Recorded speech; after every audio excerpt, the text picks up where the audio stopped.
اور جو باتیں بتلائی گئی ہیں ان کو اپنی زندگی کے اندر اتار کر ان پر عمل کرنا ہے۔ یہی ربیع الاول کے مہینے کا پیغام ہم سب کے لیے ہے۔ جانے کا ماحول نہ بنائے، آپ حضرات تشریف رکھیں، اس لیے کہ ہمارے درمیان ایک بہت بڑے عالم دین ابھی تشریف فرما ہے، انشاءاللہ ان کا خطاب ہوگا۔ آپ حضرات قریب قریب ہو کر بیٹھ جائیں اور آپ سنجیدگی کے ماحول کو بنا کر رکھیں،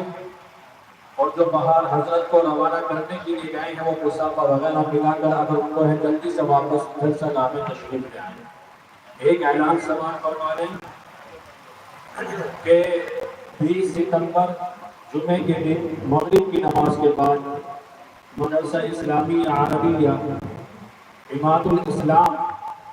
متصل مسجد سعد بخشی والا محلہ بخارا بلور میں ایک اجلاس منعقد ہو رہا ہے 20 تاریخ کو جمعے کے دن مغرب کی نماز کے بعد، جس میں گجرات کے مشہور و معروف عالم دین حضرت مولانا شیخ محمد عرفان صاحب نقش بندی تشریف لا رہے ہیں۔ آپ حضرات اس میں ضرور شرکت فرمائیں۔ اب میں بڑے ادب و احترام کے ساتھ ہمارے دوسرے مہمان خصوصی ہمارے سر کے تاج حضرت مولانا مفتی مزمل صاحب دامت برکاتہ استاد حدیث دارالعلوم دیوبند، میں بڑے ادب و احترام کے ساتھ حضرت والا سے درخواست کروں گا کہ تشریف لا کر اپنی دین کی نصیحتوں سے ہم سب کو نواز دیں۔ آپ حضرات بالکل قریب قریب ہو کر بیٹھ جائیں، جو ادھر ادھر کھڑے ہیں وہ بھی جلدی جلسہ گاہ میں تشریف لے آئیں۔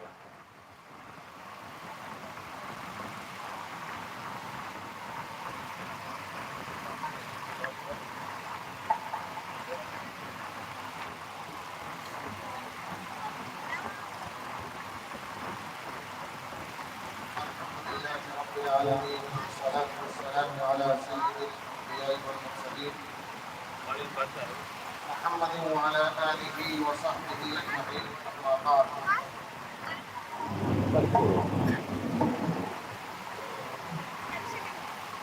أعوذ بالله من الشيطان الرجيم، بسم الله الرحمن الرحيم، من يطيع الرسول فقد أطاع الله ومن تولى فما أرسلناك عليهم حفيظا۔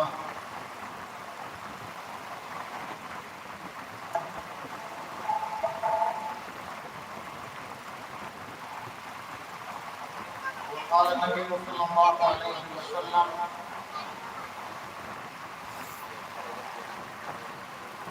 إن أحسنكم أحسنكم خلقا وإن أحسنكم خلقا أحسنكم لأهله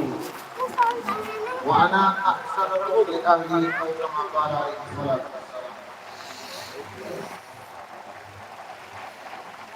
حضرات علماء کرام،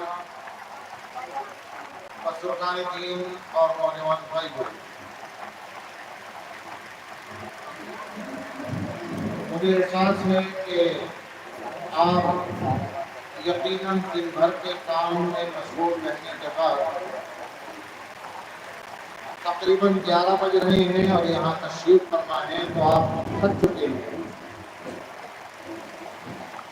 صورتحال کچھ ایسی ہی میری بھی ہے کہ دیوبند سے سفر کر کے آیا ہوں، پھر لوٹ کر سفر کرنا ہے اور صبح کو پڑھانا بھی ہے، اس لیے یقین کیجیے کہ کوئی بہت لمبی چوڑی تقریر کرنے کا ارادہ نہیں ہے۔ 2-3 باتیں میں اختصار کے ساتھ آپ حضرات کی خدمت میں پیش کرنے کی کوشش کروں گا۔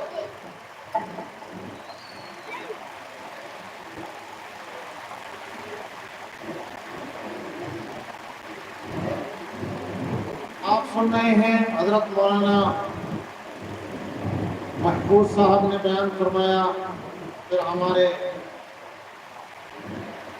محترم مولانا سید اظہر مدنی صاحب نے بیان فرمایا۔ دونوں حضرات کا بڑا پرمغز خطاب ہوا،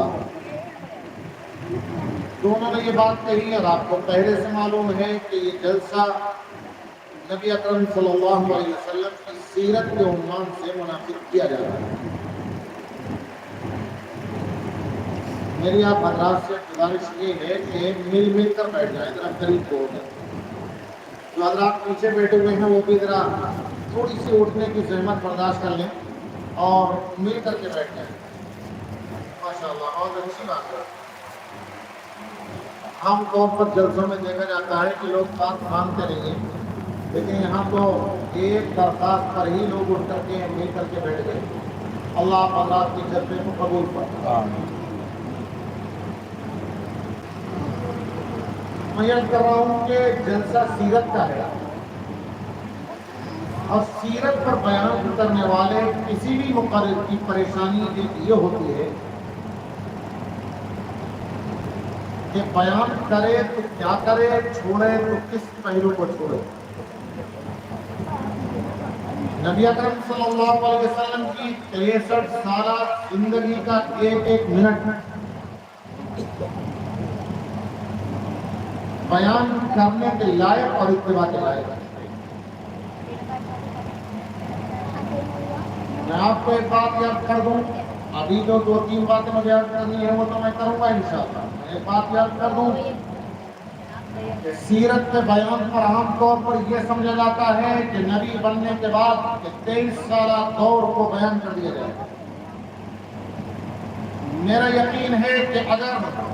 40 سال کی عمر میں جب وحی آئی تھی، نبوت ملی تھی، اس سے پہلے کی زندگی آپ کی معیاری نہ ہوتی تو بقیہ 23 سال کی زندگی میں کوئی بات سننے والا نہ ہوتا۔ 40 سال میں وہ نمونہ آپ صلی اللہ علیہ وسلم نے پیش کیا کہ کوئی بھی شخص آپ کی ایک انگلی رکھنے کے برابر بھی گنجائش نہیں پاتا۔ اگر گنجائش ملتی تو دشمن اچھالے بغیر نہ چھوڑتا۔ نجاشی حبشے کے بادشاہ کے دربار میں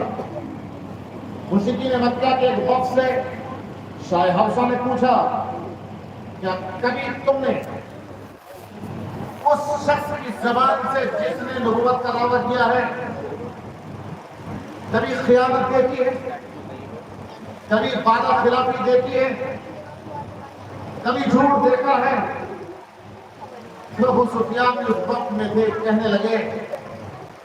کہ میں نے کہا کہ آج تک تو کوئی وعدہ خلافی نہیں دیکھی، لیکن اب ہمارے ان کے درمیان 10 سال کا معاہدہ ہوا ہے اور 10 سال کا یہ صلح ہوئی ہے، اب دیکھتے ہیں کہ وہ کیا کرتے ہیں۔ لیکن پھر خود کہتے ہیں ایمان لانے کے بعد میرے دل نے جتنا مجھے اس دن ملامت کی تھی، جتنا کوسا تھا، شاید پوری زندگی میں میرے دل نے کبھی ایسی ملامت نہیں کی۔ دل ملامت کر رہا تھا کہ تو نے 40-50 سالہ دور میں تو کچھ نہیں دیکھ پایا، اب آگے 10 سال میں تو امید رکھتا ہے کہ وعدے کی خلاف ورزی ہو۔ تیرے دل کی خیانت تھی کہ جو تو نے یہ بیان دیا شاہ حبشہ کے ساتھ۔ میں یہ کہہ رہا تھا کہ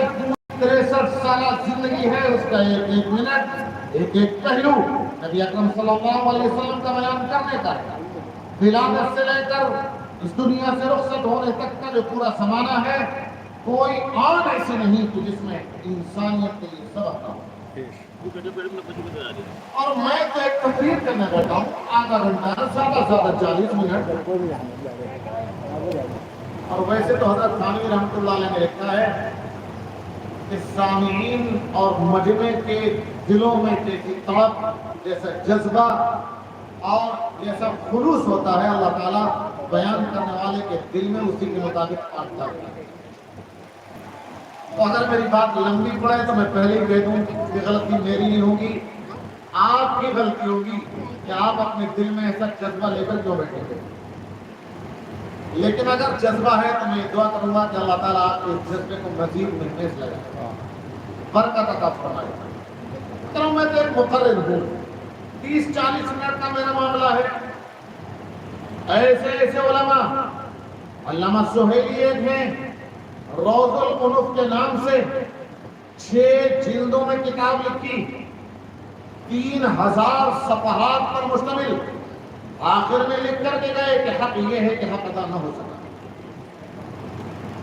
ابن ہشام نے بڑی مجلدات لکھی،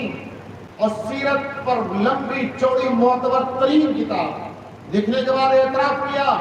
کہ میں آقا کی زندگی کے ایک پہلو کا بھی حق ادا نہیں کر سکتا۔ اور تو اور بخاری ہو یا مسلم، ترمذی ہو یا ابو داؤد، انہوں نے پوری زندگیاں نبی اکرم صلی اللہ علیہ وسلم کی سنتوں کے لکھنے میں گزار دی۔ آپ صلی اللہ علیہ وسلم کی زبان سے کس وقت کیا بات نکلی تھی، ان باتوں کو لکھنے میں گزار دی۔ کس وقت میں کیا کام کیا تھا، پوری زندگی بدل گئی۔ 70 سالہ زندگیاں، 7 سال کی عمر سے لے کر 70-75 سال تک کی زندگی حدیث کی خدمت میں گزار دی، اور مرتے وقت یہ اعتراف کر کے گئے کہ ہم نبی اکرم صلی اللہ علیہ وسلم کی کوئی خدمت نہ کر سکتے۔ تو جن کی 70 سالہ زندگی اسی کام میں گزری، وہ اعتراف کر گئے کہ ہم ادا کر سکے، تو ہم 30-40 منٹ کے اندر کیا 7,000 ادا کر پائیں گے؟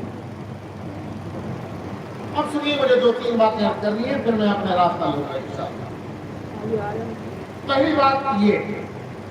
ہم سیرت کیوں بیان کرتے ہیں؟ اور 1400 سال سے لے کر آج تک ہم سیرت کو کیوں پکڑے ہوئے ہیں؟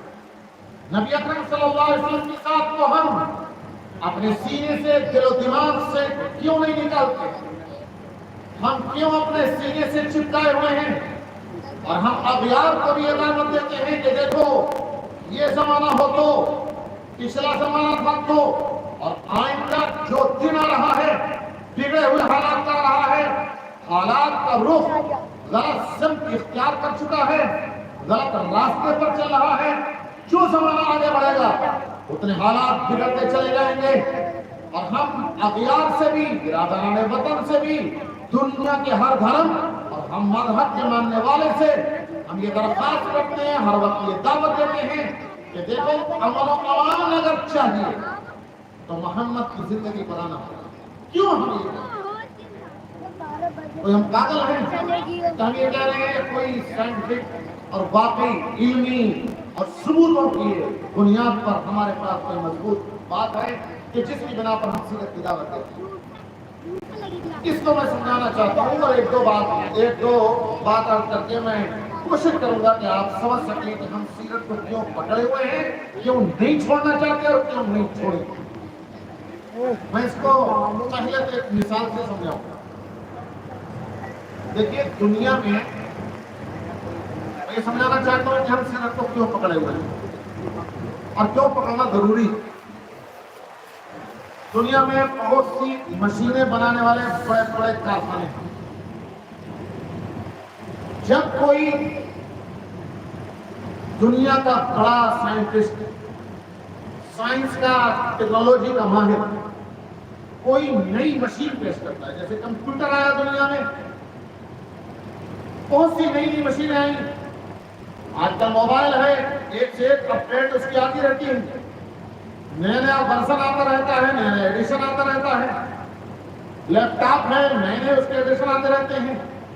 کمپنی جب کوئی مشین پیش کرتی ہے تو اس مشین کو کیسے چلانا ہے،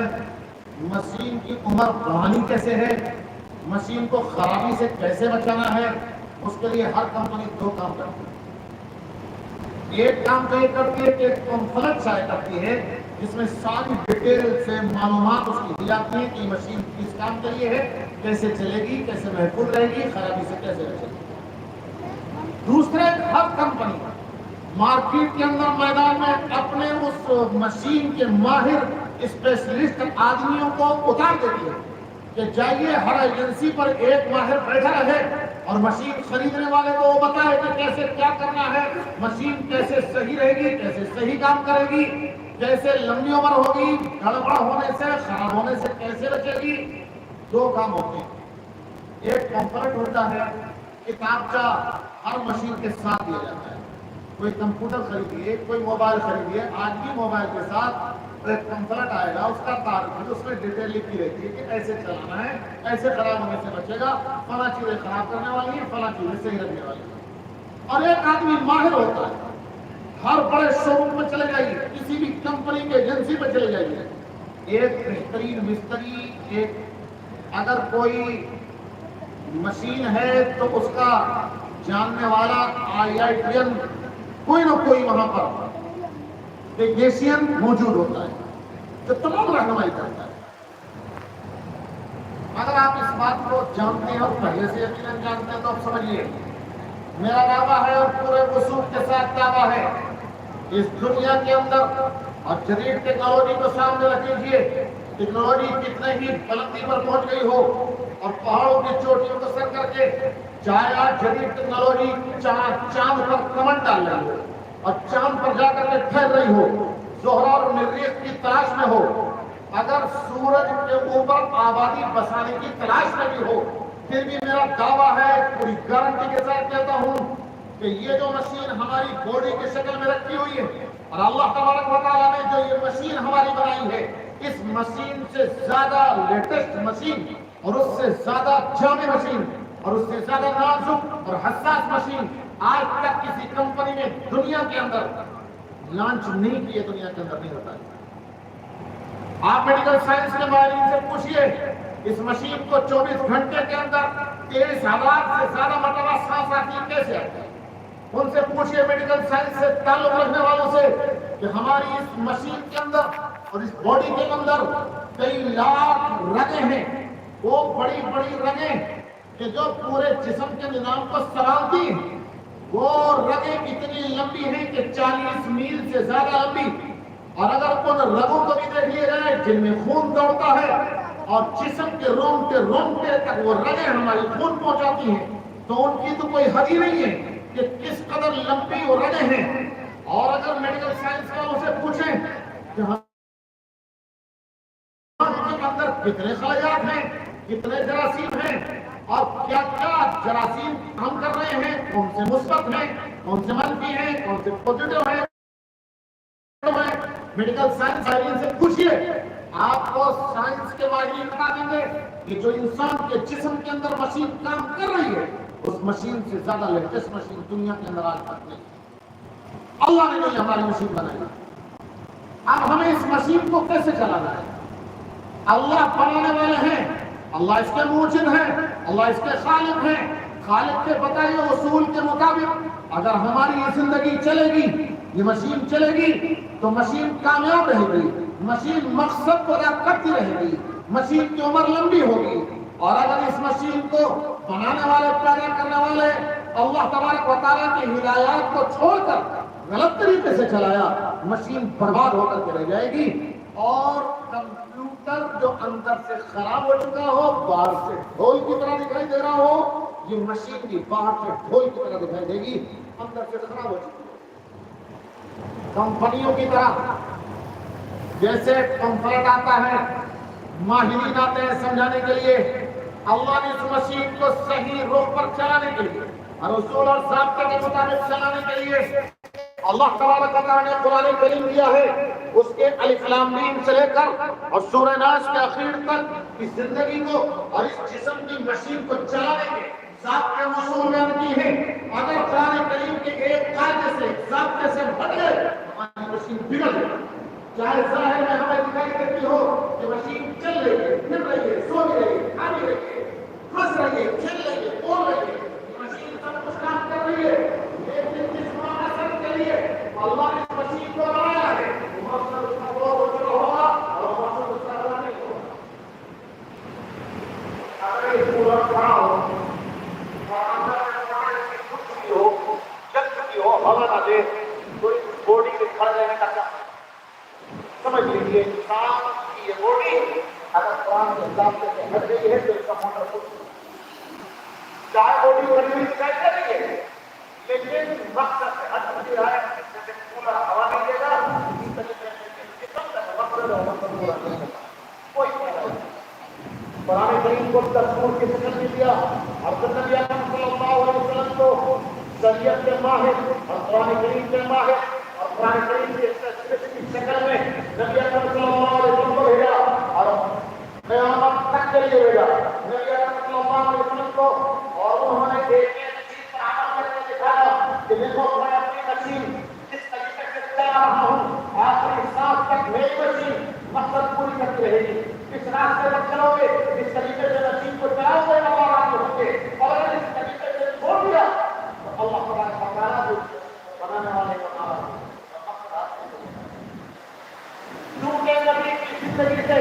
ہماری نصیب صحیح رہے گی، اس لیے ہم اس چیز کو چھوڑنا نہیں چاہتے۔ قاعدے کے مطابق ہماری بولی چلے گی تو مطلب جانا ہے اور ہم نے عزم کر رکھا ہے اصولوں کو اور ضابطوں کو اور نبی کی سنت کو نہیں چھوڑنا۔ دوسری بات میں یہ کہنا چاہتا ہوں، دوسروں کو نبی اکرم صلی اللہ علیہ وسلم کی سیرت بتانے کو کیوں ہمارے پاس دو وجہ ہیں۔ ایک تو ہم اس لیے لیں کہ نبی اکرم صلی اللہ علیہ وسلم کے علاوہ دنیا میں جتنے بڑے بڑے دوسرے آئے اور دنیا کے اندر جتنے بہتر سے بہتر اپنے فنون سے ماہر آئے، میں گارنٹی کے ساتھ کہہ سکتا ہوں کسی کی پوری زندگی کا حوال شروع سے آخر تک محفوظ نہیں ہے۔ آپ ہندوستان کے دھرم والوں کو دیکھ لیجیے، یہاں کتنے لوگوں کے آپ کو معلوم بتلاتے ہیں اور ہمارے کلاکار کے وقت اپنے بابوں کو پرنام دیتے ہیں، چاہے وہ رام ہو، چاہے رام کرشن ہو، چاہے وہ ہنومان جی ہو، چاہے کوئی اور ہو، دنیا کا کوئی نماز ہو، ان کی سوانح، ان کی ہسٹری، ان کی تاریخ، ان کی پوچھ لیا جائے تو یہی کام نہیں ہوگا کہ واقعی یہ کوئی انسان دیکھ سکے۔ نبی اکرم صلی اللہ علیہ وسلم کا ہر مرحلہ بولا یہودیوں سے پوچھیے، یہودیوں سے کہ حضرت موسیٰ علیہ السلام کی سیرت آپ کے ہاں اور ان کے زمانے حیات اور ان کی زندگی کے کارنامے اور ان کی ہسٹری آپ کا محفوظ ہے نہیں؟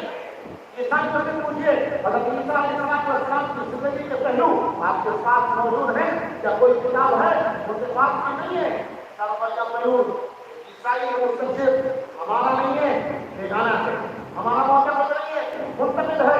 لیکن اس نے یہ لکھا ہے اور بڑا اعتراف کیا ہے، وہ شخص یہ کہتا ہے کہ مسلمان اگر اس بات پر غور کریں تو ان کا فخر کرنا بالکل بجا اور برحق ہوگا کہ انہوں نے اپنی نبی کی ایک ایک ادا کو محفوظ رکھا ہے اور ایک ایک ادا، ایک ایک حرکت کو، ایک ایک بات کو، ایک ایک ان کے عمل کو کتابوں میں لکھ کر کے رکھا ہے۔ صرف وہ لکھتا ہے، صرف اتنا ہی نہیں کہ مسلمانوں نے اپنے نبی کی زندگی کو محفوظ کیا بلکہ اپنے نبی کی زندگی کو محفوظ کرنے کے لیے انہوں نے 45 لاکھ انسانوں کی زندگی کو محفوظ کیا۔ وہ 45 لاکھ لوگ جو نبی اکرم صلی اللہ علیہ وسلم کی سیرت کو بیان کرتے ہیں، ایک آدمی اگر کہتا ہے کہ نبی اکرم صلی اللہ علیہ وسلم فجر سے پہلے اٹھ کر تہجد پڑھا کرتے تھے، ہم اس کی پوری زندگی کو بتا دیتے ہیں، یہ جھوٹا تو نہیں ہے، اس نے اپنی پوری زندگی میں کبھی جھوٹ تو نہیں بولا۔ اگر پوری زندگی میں کسی آدمی کا ایک مرتبہ جھوٹ بولنا ثابت ہو جاتا ہے تو وہ بات نہیں مانتے۔ وہ کہتا ہے کہ فجر سے پہلے تہجد پڑھا کرتے تھے، ہم کہتے ہیں کہ کوئی اور کہے گا تو ہم مانیں گے، تو زندگی میں ایک بار جھوٹ بول چکا ہے، جب بتائیے میں بھی جھوٹ بولتا ہوں۔ ہم نے 45 لاکھ لوگوں کی زندگیوں کی حفاظت کی، ان کی پیدائش سے لے کر موت سے تب تک ہم نے ایک حرکت کو دیکھا کہ یہ سچی حرکت تھی یا جھوٹی حرکت تھی، اور سچی حرکت کی بات نے مانی اور ان کی حدیثوں کو لیا اور لکھا، اور اگر ان کی سچی حرکت نہیں کی ہم ان کی حدیثوں کو چھوڑ دیا۔ ایک بات یہ ہے کہ نبی کے علاوہ کسی کی سیرت محفوظ نہیں ہے۔ دوسری بات نبی اکرم صلی اللہ علیہ وسلم ایک ایسا ماڈل اور ایک ایسا نمونہ ہے اور ایک ایسا آئیڈیل ہے کہ زندگی میں اپنی کوئی بھی آدمی کسی لائن سے کام کرتا ہو، دنیا کے کسی کونے کا رہنے والا ہو، کسی شعبے سے تعلق ہو، کسی ڈپارٹمنٹ سے تعلق ہو، اگر غریب ہے تو، مالدار ہے تو،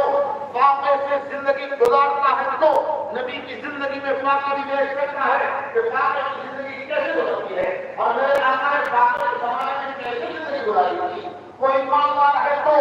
مکے کے بنا ہونے والا پورے جزیرہ العرب پر حکمرانی کرنے والے محمد کو دیکھ سکتا ہے کہ بادشاہ کے زمانے میں میرے نبی نے زندگی کیسی گزاری تھی۔ اگر کوئی نوکر ہے تو وہ دیکھ سکتا ہے کہ نوکری کیسے کی جاتی ہے۔ اگر کوئی معلم ہے اور نبی سے ٹیچر ہے وہ بھی دیکھ سکتا ہے۔ میں یہ کہتا ہوں کہ ہم نبی اکرم صلی اللہ علیہ وسلم کی سیرت کو اپنانے کی دعوت دیتے ہیں ساری دنیا کو، اس لیے ہم دیتے ہیں کہ پوری دنیا میں ایسا کوئی آدمی نہیں مل سکتا کہ ہر انسان کی رہنمائی کر دے۔ ہر انسان کسی بھی ڈپارٹمنٹ سے تعلق رکھنے والا اس کی رہنمائی